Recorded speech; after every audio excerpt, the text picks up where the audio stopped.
VPN की registration का मामला 10 रोज से ज़ायद दिन गुजरने के बाद भी किसी भी कंपनी ने VPN रजिस्टर नहीं कराया। पाकिस्तान टेलीकम्युनिकेशन अथॉरिटी ने 19 दिसंबर से VPN के रजिस्ट्रेशन का अमल शुरू किया था।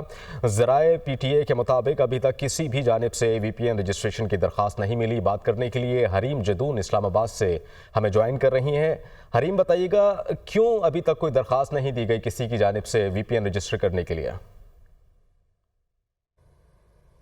देखिए, अभी ये VPN रजिस्ट्रेशन का मामला है। PTA की जानिब से ये कहा गया था कि कोई कंपनी हो जो कि रजिस्ट्रेशन अपनी कराए और उसके तहत जो VPNs हैं वो आवाम इस्तेमाल कर सके। 19 दिसंबर को PTA ने रजिस्ट्रेशन का अमल जो है उसका आगाज़ कर दिया था, लेकिन PTA ज़राए का ये बता रहा है कि अभी तक किसी भी कंपनी ने रजिस्ट्रेशन के लिए दरख्वास्त जमा नहीं कराई है। इसके साथ साथ PTA ज़राए ने यह भी बताया कि मज़ीद 2 से 4 हफ्ते दरकार है अभी किसी कंपनी की दरख्वास्त मौसूल होने के हवाले से। वजूहात का अभी तक इल्म नहीं हो सका कि क्यों रजिस्ट्रेशन नहीं कराएगी। लेकिन अगर हम फीस की बात कर ले तो जो कंपनी अपनी रजिस्ट्रेशन कराएगी VPN सर्विस प्रोवाइडर के हवाले से, उसने लाइसेंस के लिए 2 से 4 लाख रुपए PTA को देने होंगे। ये जो कंपनी होगी इसने अपने डाटा सेंटर्स कायम कर रहे होंगे पाकिस्तान में, तो इससे ये होगा कि साइबर हमलों से भी बचा जा सकेगा। और जो भी कंपनी अपनी VPN की रजिस्ट्रेशन कराएगी उसके बाद जो भी मामला होगा वो क्लियर होगा, उसमें किसी किस्म की एम्बिग्विटी नहीं होगी और VPN जो है वो लाइसेंसिंग और रजिस्ट्रेशन के थ्रू आवाम इस्तेमाल कर सकेंगे। इसके अलावा ये भी बताया गया है कि VPN सर्विस प्रोवाइडर्स जो है इनकी रजिस्ट्रेशन का फैसला